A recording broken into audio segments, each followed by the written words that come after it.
katika yeye aliyetumwa na Mungu. Uzima wa milele unapatikana katika mwili wake pekee. Uzima wa milele unapatikana pekee katika damu aliyoimwaga pale Kalvari. Na sisi ni mashahidi wa ukweli huu. Haya si mambo tulifunzwa katika madrasa. Haya si mambo tulikaa katika madrasa tukapigwa viboko tuyashike. Mambo kama haya hayashikwi katika madrasa, ndugu yangu. Mambo kama haya yanashikwa wakati mtu anapomjua Yesu Kristo kwa kweli na kwa roho. Kwa roho na kwa kweli, anakuja kugundua yeye ni mwenye dhambi. Anakuja kugundua kwamba anahitaji kuoshwa hizo dhambi. Anagundua ana mzigo katika mgongo wake, mzigo wa dhambi, mzigo wa ghadhabu, mzigo wa hasira ya Mungu wa milele, na anahitaji kukombolewa. Na Mungu Mwenyezi anamuosha na damu ya mwana wake Yesu Kristo, na anatambua ukweli huu kwamba Yesu Kristo hakika anaosha dhambi. Yesu Kristo hakika anapenda wenye dhambi. Hakika Yesu Kristo alikuja ulimwenguni kwa ajili ya wenye dhambi. Hili si jambo linafunzwa. Hili ni jambo lazima uonje. Hili ni jambo lazima Yesu Kristo akunase siku ya leo, upatane na yeye yuko hai.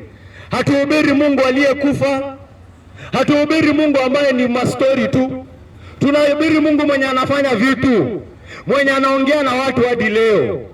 Sisi na kueleza hapa siku ya leo, sisi hatukufunzwa hiki kitu katika madarasa. Sisi ni mashahidi wa ukweli huu. Sisi ni mashahidi wa ukweli huu kwamba Yesu Kristo anaosha dhambi, kwamba Yesu Kristo anaokoa wenye dhambi, kwamba Yesu Kristo anaita wenye dhambi. Anasema, njoo kwangu wewe mwenye uliye na kiu, nitakupa maji. Njoo, nina maji ya uzima, nina maji ya uzima wa milele. Njoo kwangu, Yesu Kristo anakuita. Mwenye kiu aje kwangu anywe maji. Fukara aje kwangu anunue chakula, nitampa pesa bure. Ninapenda watu wenye hawana kitu. Hao ndio watu Yesu Kristo anapenda. Watu ambao wanagundua hawana jambo lolote mikononi mwao. Watu walionyenyekezwa mbele ya Mungu kwa sababu ya uovu wao. Huyo ndio Yesu Kristo tunamhubiri hapa siku ya leo. Huyo ndio Yesu Kristo tumekuwa tukimhubiri hapa. Si siku ya kwanza hapa tumepatikana hapa Majengo. Si siku ya kwanza tumeonekana hapa Majengo. Ujumbe wetu haujawahi geuka.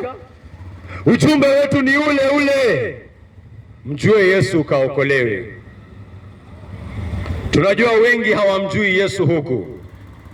Tunajua kuna yule ambaye anafanya kazi kuficha watu hekima ya Yesu Kristo.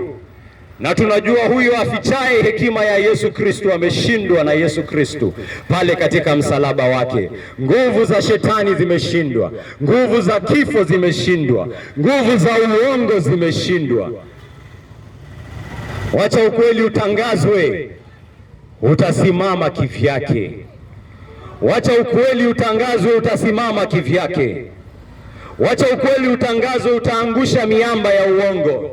Wacha ukweli utangazwe, yenyewe itafanya kazi. Ngoja uone. Waliona Wanaisraeli wanazunguka pale Jeriko, wanawaona wanazunguka, wanashangaa watu ni wajinga, hawa watu ni mapumbavu, wataangusha aje kuta za Jeriko kwa kuizunguka tu?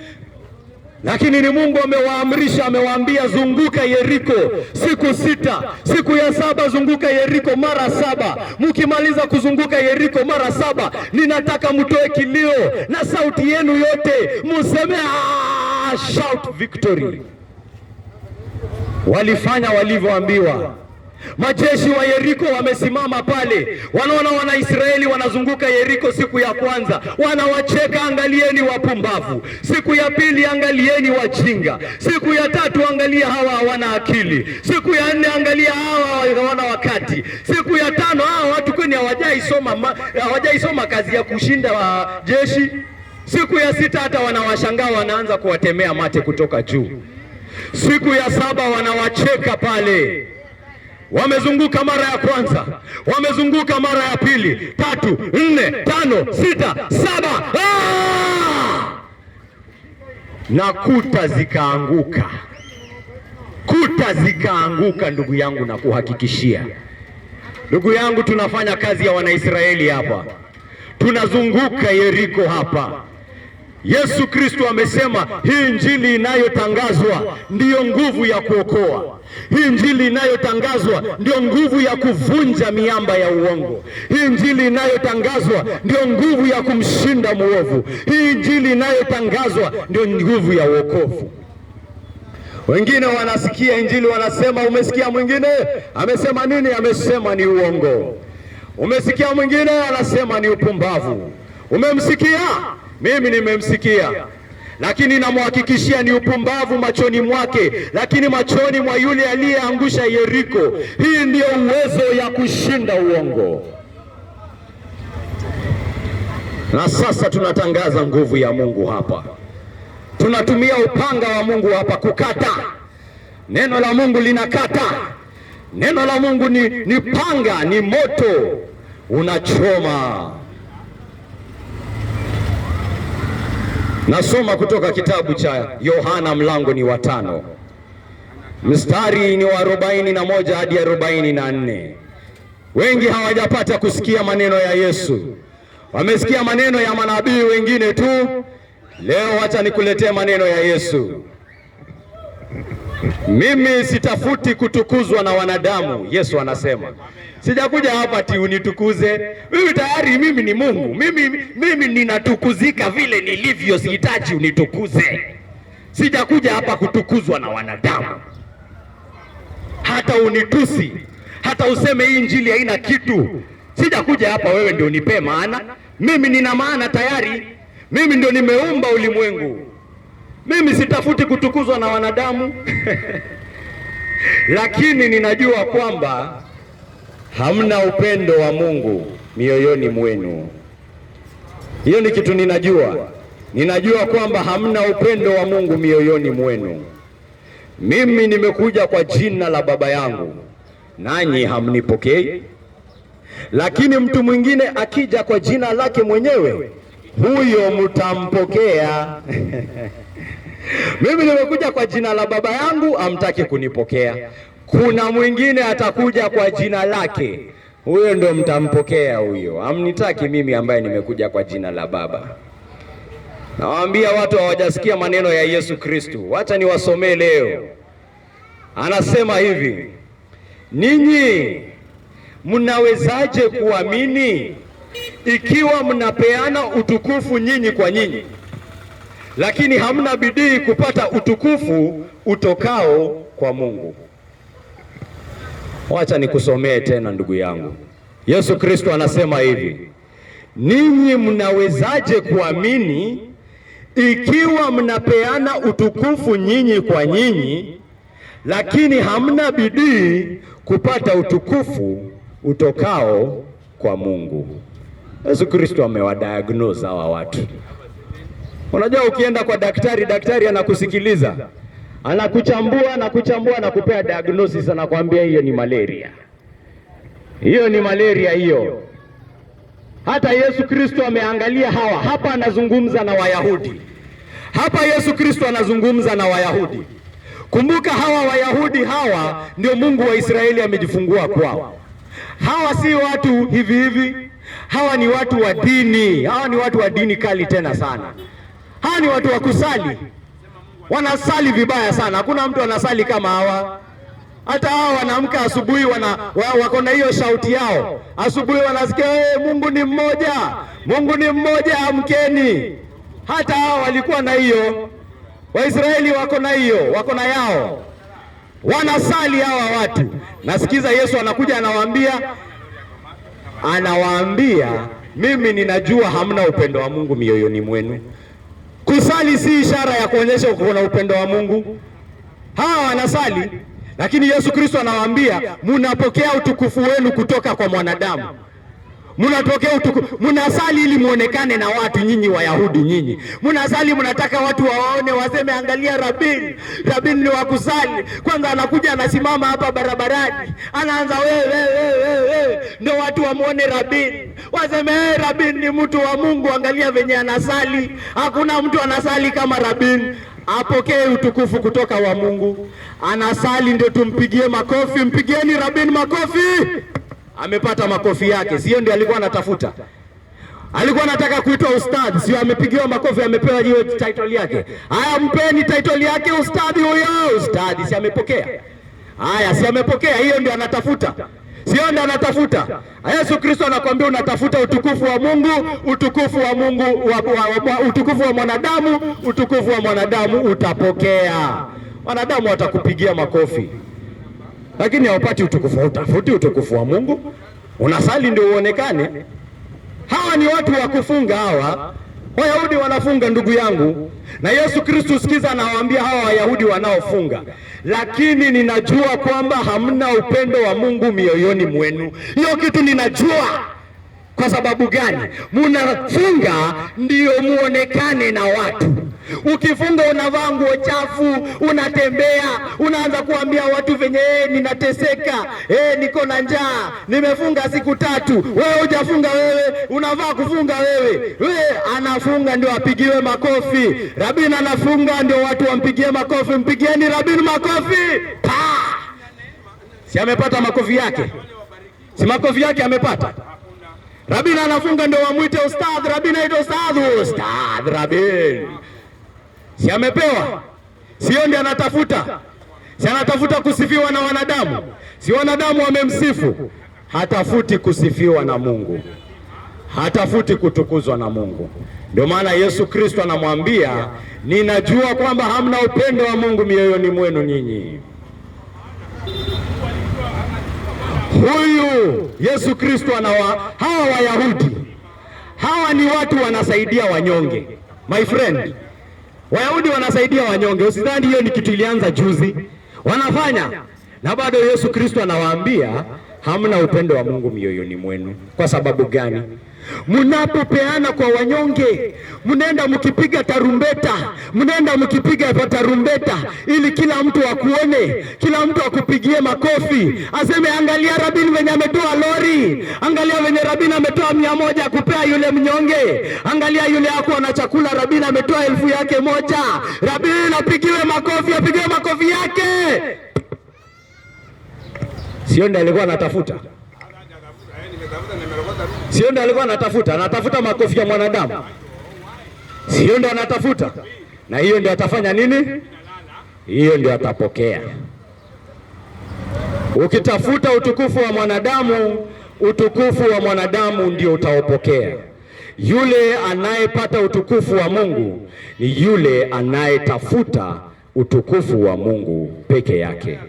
Si ati kusali ni shida, lakini unasali kwa ajili gani?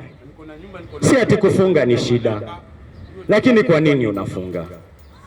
Kusaidia wanyonge ni jambo zuri sana, lakini kwa nini unawasaidia wanyonge? Unatoka kutoka moyo wa kweli, unatoka kutoka moyo ambao unagundua dhamani ya huyo mtu mwenzako. Je, una huruma ya kweli katika roho yako?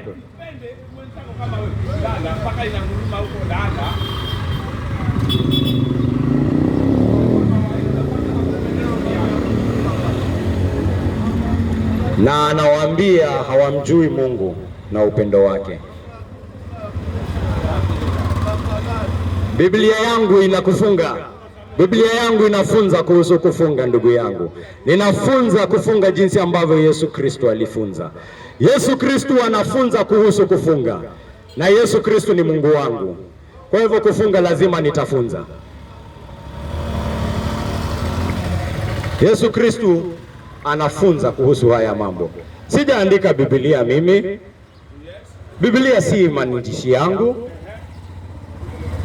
Neno moja katika Tito mlango wa kwanza mstari wa 3 mpaka hapo. Naona tunarejelea gari weka tende twende. Taabu yao ndiyo hiyo. wanapeana utukufu wao kwa wenyewe na hawana bidii kutafuta utukufu unaotoka kwa Mungu. Hawa ndio hata wako na maandishi. Hawa ndio wako na maandishi ya Mungu. Maandishi ya Mungu wako na wao. Maandishi ya Mungu yako na wao. Wako na vitabu vya Isaya, wako na vitabu vya Yeremia, wako na vitabu vya Musa, wako navyo vyote. Na Yesu Kristo anawaambia hivi, hata mnachunguza maandiko mkidhani ya kuwa ndani yake mna uzima wa milele. Maandiko haya ndiyo yanayonishuhudia mimi. Hayo maandiko ndiyo yanayomshuhudia Mungu. Hayo maandiko ndiyo ambayo yanamshuhudia Yesu. Imagine, hawa watu wanasoma Biblia yao, wanasoma, amekuwa busy maisha yake yote akifuata dini ili aweze kujitukuza yeye mwenyewe, na anasoma maandishi yaliyotoka kwa Mungu hadi anakosa kuona utukufu wa Mungu pale. Na kuambia unaweza soma hata hii Biblia na ukose kumjua Yesu bado. Kwa sababu Wayahudi walifanya hivyo. Walikuwa na maandishi ya Mungu. Walikuwa na maandishi ya Mungu, na wakati maandishi ya Mungu yalipotimizwa mbele yao katika Yesu Kristo, walikuwa vipofu, hawakuweza kuona. Sababu walikuwa busy. Alikuwa busy sana akifanya mambo ya dini ili watu wamtukuze. Akisoma Biblia hasomi ili kujua kuhusu Mungu, anasoma kuona ninaweza kutukuzika aje mbele ya ndugu wenzangu. Ninawezaje kupigiwa makofi na watu waseme angalia shehe huyo, angalia shehe huyo, angalia wanajua mambo ya Mungu, hadi anakosa kumjua Mungu. Na maandishi ndio hayo yanatimizwa mbele yake. Wanayasoma usiku na mchana, lakini hawamuoni Mungu. Mungu ambaye amezungumziwa pale hawamjui, kwa sababu wanatafuta utukufu wao wenyewe. Wanakosa kuona utukufu wa Mungu katika maandishi. Maandishi haya mimi ninayachukua leo. Haya maandishi ni maandishi ya Wayahudi. Ukiingia katika sinagogi, maandishi haya yako pale, lakini wao hawaoni kwamba yanazungumza kuhusu Yesu Kristo. Haoni. Hata unashangaa, ako kazi sana, anatafuta utukufu wake, hataki utukufu wa Mungu. Angemjua huyu Mungu aliyezungumziwa, hata angeangalia tu katika kitabu cha Waamuzi. Mungu anaeleza kuhusu hadithi ya mtu anaitwa Gideoni. Gideoni alikuwa anaenda kupigana na jeshi kubwa zaidi. Jeshi limenyanyasa wana wa Israeli miaka mingi sana. Gideoni amechaguliwa kwenda kupigana na Sisera. Gideoni amepata ami kubwa sana. Mungu akamwambia Gideoni, hiyo jeshi umechagua ni kubwa sana. Ukipigana na hilo jeshi na nipeane nguvu mikononi mwao, watatoka hapa waanze kujisifu. Watatoka hapa waanze kujipigia makofi. Ungesoma hiyo story ya huyo Mungu, ungesema Mungu wa Gideoni basi hataki watu wajitukuze mbele yake. Mungu wa Gideoni anataka moyo ambao unasimama mbele yake na unasema utukufu wote ni kwako Mungu. Nimesimama mbele yako Mungu, si kwa sababu ya kufunga kwangu, si kwa sababu ya kusali kwangu, si kwa sababu ya zaka yangu, si kwa sababu ya kusaidia wanyonge kwangu, si kwa sababu ya jambo lolote nimefanya, lakini ni wewe Mungu ulinisaidia. Ni wewe Mungu uliniokoa. Ni wewe Mungu uliniokota. Ni wewe Mungu ulinirudisha kwako. Ni wewe Mungu ulinipatanisha. Ni wewe Mungu uliniweka. Ni wewe Mungu ulinihifadhi. Na ni wewe Mungu umenileta mbele yako katika Kristo Yesu mwana wako. Utukufu wote ni wako. Sina lolote la kujivunia. Sina lolote la kuchukua fahari ndani yake. Ni wewe mwanzo hadi mwisho. Wewe ndiye alfa wa wokovu wangu, na wewe ndiye omega wa wokovu wangu. Wewe ndiye ulinitafuta, na wewe ndiye umenihifadhi, na wewe ndiye umenileta mbele yako Mungu wangu. Huyo ndio Mungu wa Gideoni. That is the Lord of Gideon. Wayahudi wanataka kusimama mbele yake watukuzwe. waseme huyu alikuwa hapa. Na ndio maana Yesu Kristo anamchongoa mmoja, anasema anaenda nasimama mbele ya Mungu, anaanza kuongea, Mungu, unajua mimi si kama hao watu wengine, mimi ninafunga mara 5, mimi ninatoa. Hii ni ukweli, hii ni kitu imeandikwa kwa Biblia. Yesu Kristo anamchongoa mtu, anakuja anasema mimi ninatoa pesa yangu kwa wanyonge. Haya, unafikiri naandika nini mambo ninajenga? Hii ni Biblia, ninakuambia imeandika haya maneno. Anasimama pele, anaanza kujisifu, Mungu, si unajua mimi ni yule mzuri, Mungu, si unajua mimi ni yule nawekanga sheria zako, Mungu, si unajuanga mimi ndio ule mpoa wako, mimi si kama ule mwenye dhambi ule, mimi niko poa. Anajivunia na mambo kama hayo hayamfurahishi Mungu wa Israeli. Hakika kama uhusiano wako na Mungu uwe wowote ule,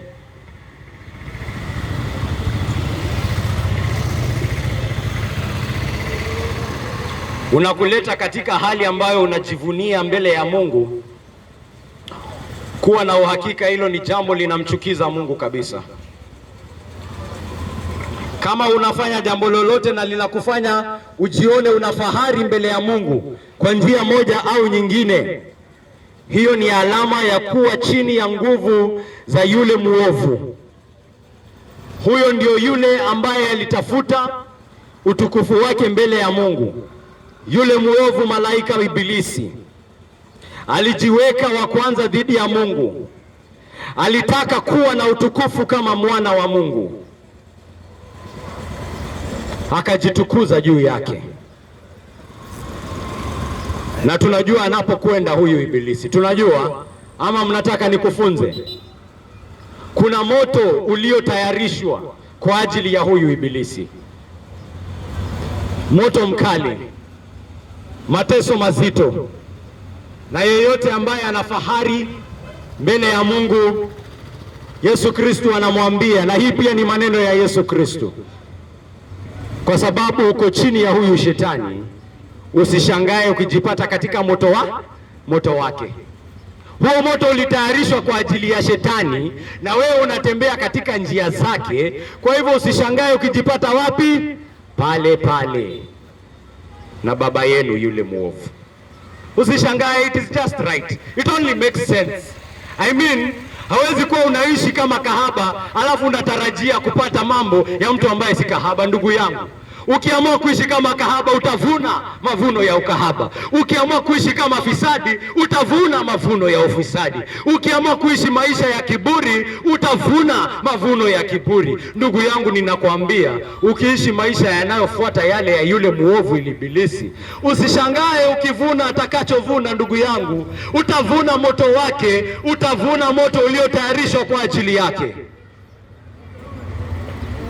Na wengi wanaelekea huko, na ndio maana tumeleta injili hii kukusaka, kukunyaka. Ndugu yangu, mbona unataka kupotea? Ndugu yangu, mbona unataka kupotea? Ndugu yangu, mbona huoni hauna jambo lolote la kujifaharisha mbele ya Mungu? Mbona unataka kukufa? Mbona unataka kuchomeka? Why do you want to die? Why do you want to die? Tell me. Mungu amejinyenyekeza mbele yako. Mungu ameshuka mwenyewe, amechukua mwili kukuambia hakuna jambo lolote unaweza kufanya ili usimame haki mbele yangu. Lazima mimi nishuke. Wewe hauwezi panda ngazi unifikie. Mimi ndio ninashuka kutoka kiti changu cha enzi, ninashuka, ninachukua mwili, ninakufa kwa ajili yako. Na hivyo ndio utapata kuja kwangu. Hakuna njia ingine. Mbona haukubali? Mbona hautaki? Unataka kusema hapana, Mungu hawezi kufa kwa ajili yangu. Mimi nitapanda ngazi nimfikie, nitafunga hadi anikubali, nitasali hadi anikubali. Ndugu yangu, ndugu yangu, nitatoa malori na malori ya chakula hadi anikubali. Ndugu yangu, ndugu yangu, mbona upotee? Ndugu yangu, mbona upotee?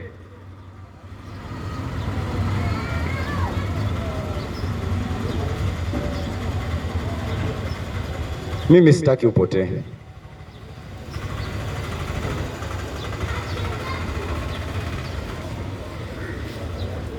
Mimi sitaki upotee. Na ndio maana nimekuja hapa siku ya leo. Ndugu zangu hapa hatutaki upotee. Ndio maana wamesema, brother angu pastor, I want to come with you on this heavenly task to save men from the clutches of sin and death. Pastor, let me come with you. Hawataki upotee. Kuwa na uhakika, wengi wanakuombea sasa hivi ninavyohubiri. Kuwa na uhakika kuna yule anayekuombea kwamba Mungu atachukua hii injili yake aifunue kwa roho yako upate kuona ukweli ambao anazungumza hapa.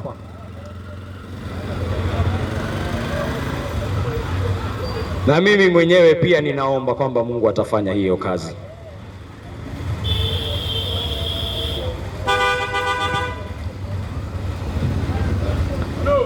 Katika kushuka kwake Yesu Kristo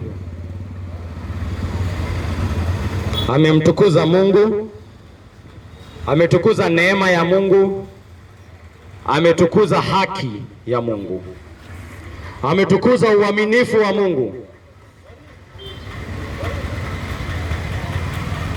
ametukuza haki ya Mungu kwa sababu ameonyesha kwamba dhambi lazima ilipiwe. Hakuna kusamehewa ovyo ovyo. Hati nitafanya hivi afu nisamehe dhambi zangu zote za mwaka uliopita. Na ukisoma sheria inasema yule ambaye anafanya hilo jambo anafaa kuuawa. Haya, atasamehewa aje? Lazima auawe. Si ni sheria ya Mungu imesema hivyo? Yesu Kristo ametukuza haki ya Mungu, ameonyesha hakuna anayesamehewa bila damu. Wacha nikuhakikishia hapa siku ya leo, kama unafikiria Mungu amekusamehea kwa njia yoyote na damu yako haijamwagika, usifikiri damu ya mang'ombe na mambuzi inaweza kuosha dhambi ya mwanadamu. Damu ya mang'ombe na mambuzi haioshi dhambi. Damu ya kondoo na sungura haioshi dhambi. Damu ya mafahali haioshi dhambi. Mpaka Mungu mwenyewe ameshuka mwenyewe peke yake. Yeye peke yake ndiye ambaye anaweza kuosha dhambi na damu yake takatifu. Ametukuza haki ya Mungu, ameonyesha neema ya Mungu, kwa sababu wale ambao Yesu Kristo amekuja kukufa kwa ajili yao ni watu ambao hawafai hiyo zawadi. Hakuna mtu ambaye anafaa hii zawadi. Umeona kitu ambacho kinakufaa wewe ni moto wa Ibilisi. Moto wa Ibilisi ndio wako. Moto wa Ibilisi ndio haki yako. Moto wa Ibilisi ndio kitu kinachokufaa, na Yesu Kristo ameshuka achomeke na huo moto ili wewe upate kuokolewa.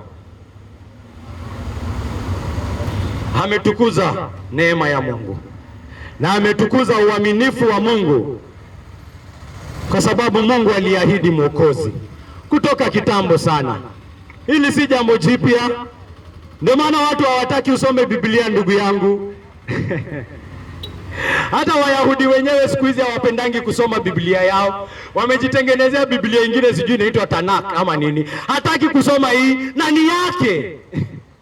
Kwa sababu akiisoma Yesu Kristo anang'aa pale ndani. Anang'aa pale ndani. Mwingine hataki umjue Yesu Kristo, kwa hivyo anakuambia Biblia ni uongo. Watu walikuja wameigeuza geuza. Sijui Paulo alikuja akaandika Biblia yake. Paulo aliandika aje Biblia yake? Aligeuza Biblia zote kwenye masinagogi.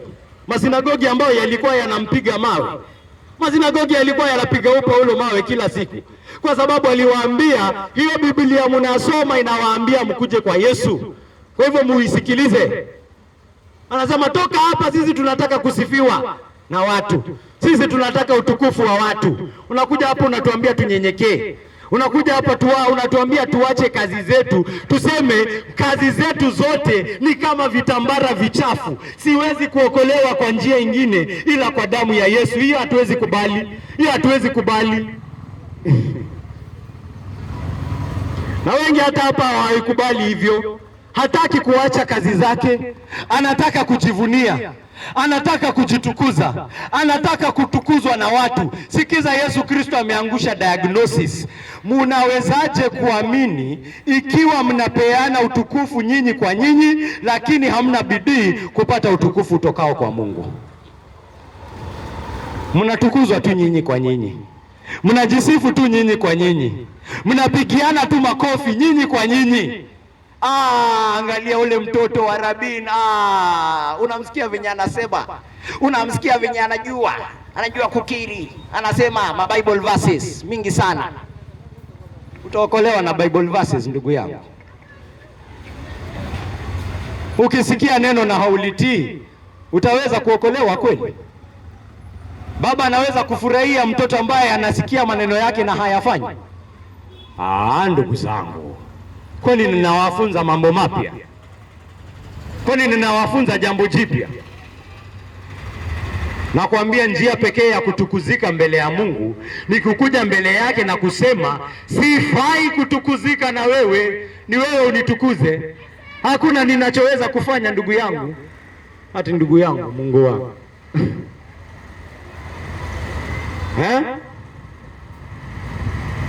Na tunaiona kabisa katika moyo wa Yesu Kristo. Yesu Kristo ambaye amekufa kwa ajili yako anakuonyesha hii njia.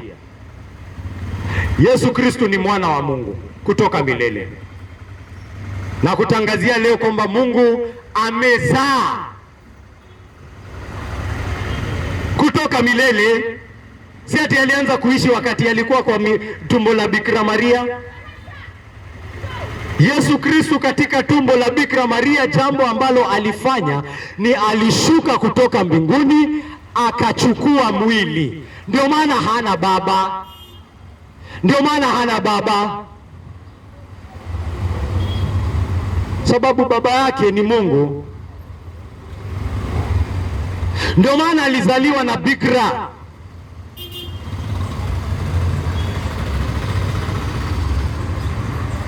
Kwa sababu yeye ni mwana wa Mungu halisi kamilifu. Yaani Mungu Mwenyezi amezaliwa. Nakwambia Mungu amezaa, na nakwambia tena Mungu amezaliwa. Nasema tena Mungu amezaa na Mungu amezaliwa. Amechukua mwili. Mungu amechukua mwili, ameshuka toka mbinguni, anataka kukuonyesha moyo wake. Yaani wewe na hizo kazi zako ndogo ndogo na malori hutaki kuachilia, unataka kuzishikilia, unataka kuzinyaka, unataka kusema hizi siwezi achilia, hizi ndio dhamani yangu. Yesu Kristo ni Mungu na ameachilia dhamani yake.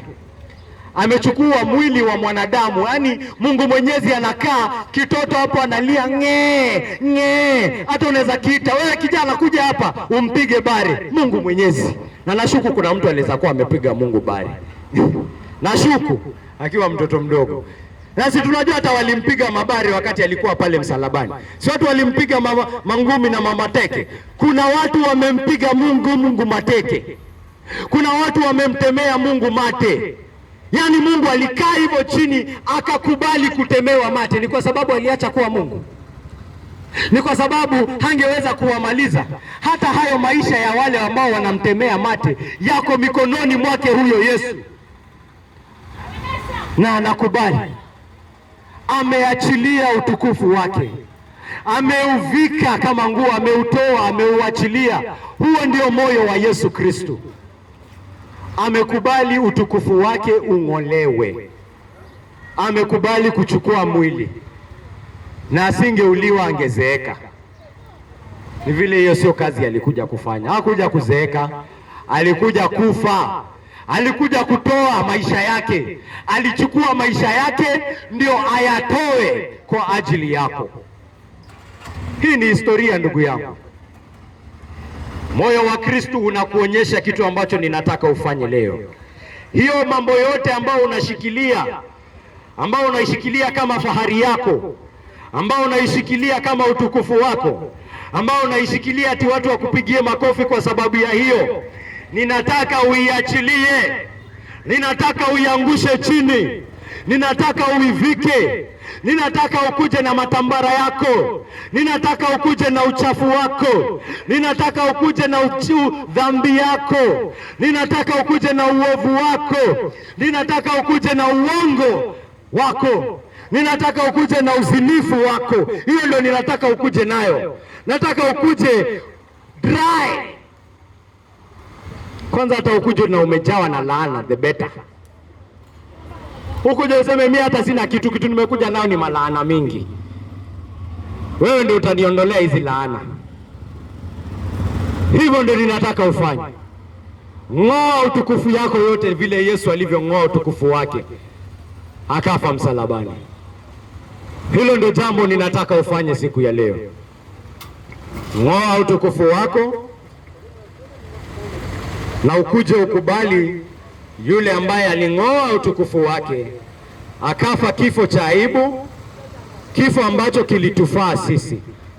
Hii kifo aliifanya kwa sababu ni wewe ulikuwa unafaa kuwa pale msalabani. Kifo cha milele, msalaba wa milele. Aliifanya hivyo kwa sababu yako wewe. Hiyo ndio ulikuwa unafaa. Kwa sababu ya hiyo fahari yako, kwa sababu ya hiyo kiburi yako yenye unafanya unashikilia kazi zako, kwa sababu ya hiyo tabia yako ya kutafuta utukufu kutoka kwa wanadamu. Hiyo ndio kitu Yesu ilimfanya afe msalabani. Ndugu yangu, njoo. Njoo, njoo jinsi ulivyo. Njoo. Na kuita siku ya leo ndugu yangu, njoo. Ng'oa hiyo fahari yako yote, njoo. Yesu Kristo ananyosha mkono wake kwako leo, siku ya leo, njoo. Kazi zako za mikono yako hazitakuokoa. Kazi zako za mikono yako haziwezi kuosha dhambi. Juhudi zako haziwezi kuosha dhambi. Juhudi zako hazitakufanya uwe mwadilifu mbele ya Bwana. Ndugu yangu, nakuita, njoo. Tazama moyo wa anayekuita. Tazama moyo wa anayekuita. Hajaweka mzigo kwa mgongo wako, hajakwambia lazima ufanye hii na hii na hii na hii. Amekwambia ninagundua hauwezi fanya kitu, ndio maana mimi nimeshuka nikabeba mzigo wako ili niweze kukupokea bure. Hiyo ndio Injili. Hiyo ndio habari nzuri. Mwingine anasema mimi ninajua Injili. Injili gani? Injili ya kuongezea watu mizigo. Hiyo ni injili ya wapi? Injili ya kuongezea watu mizigo. Injili ni habari nzuri.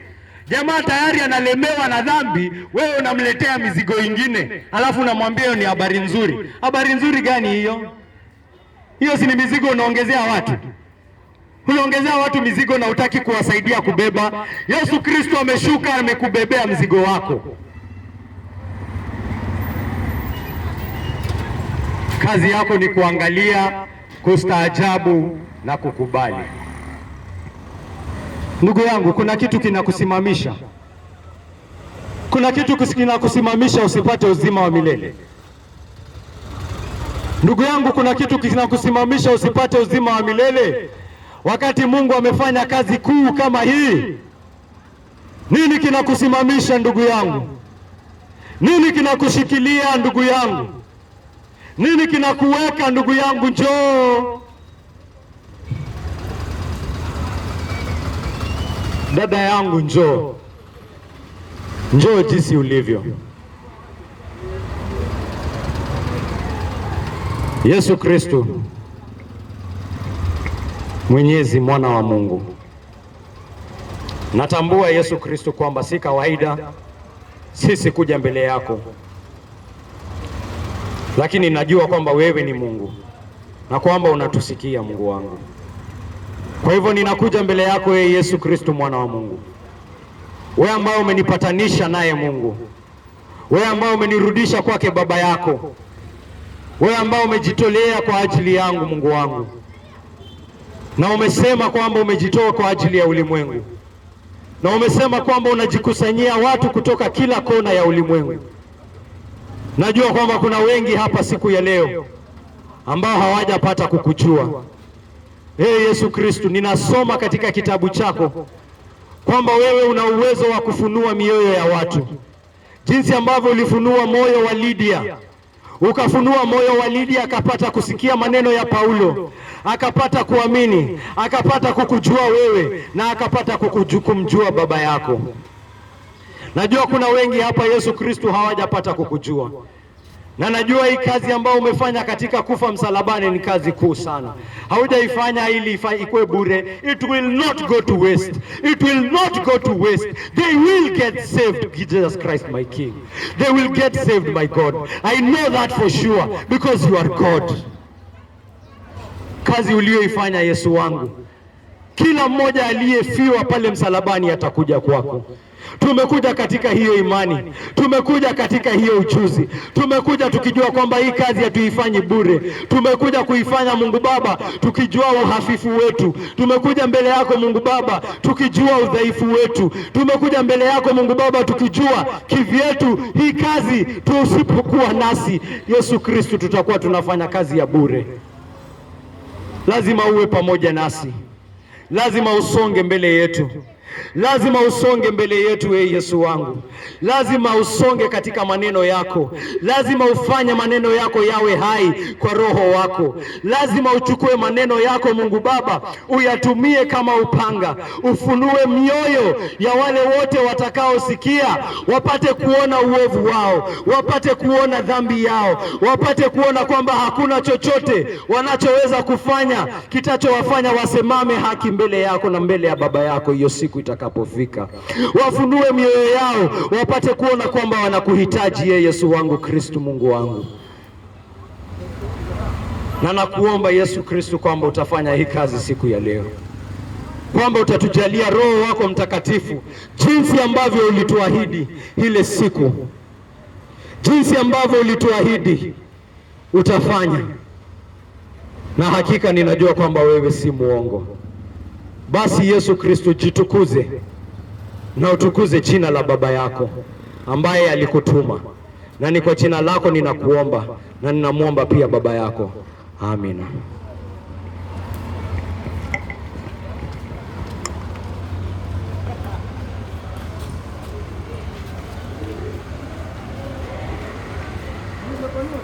Sisi tuko tayari,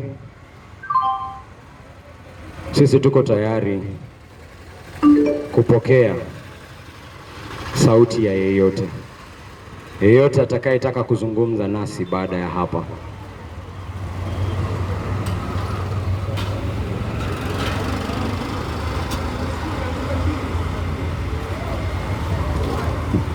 Nitawaimbia wimbo moja nikiondoka.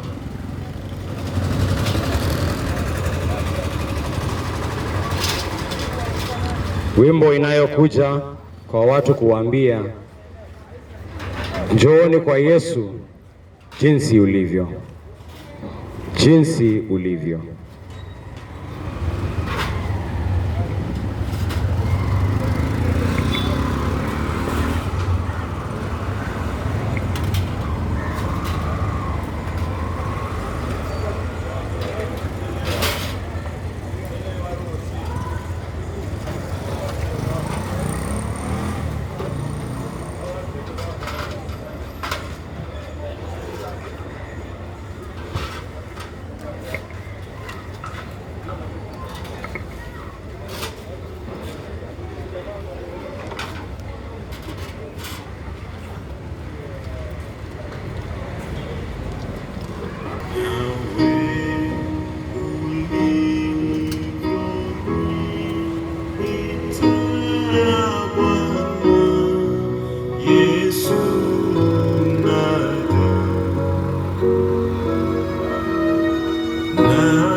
Ndio jinsi ulivyo kwa Yesu.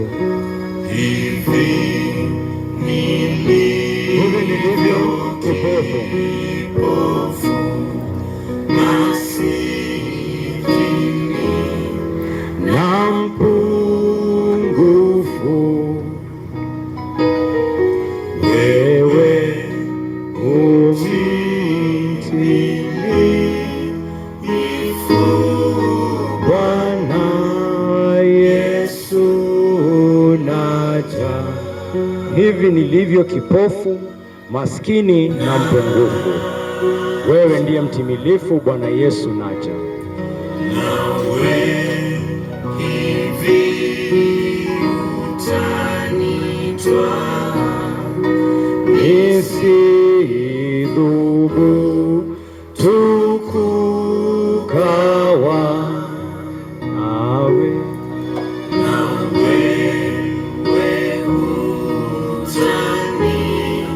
kata Bwana Yesu naja.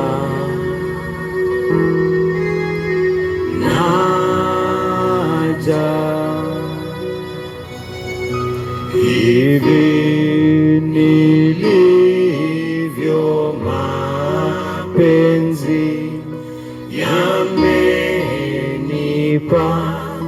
njia wazi, na mali si sazi Bwana Yesu naja.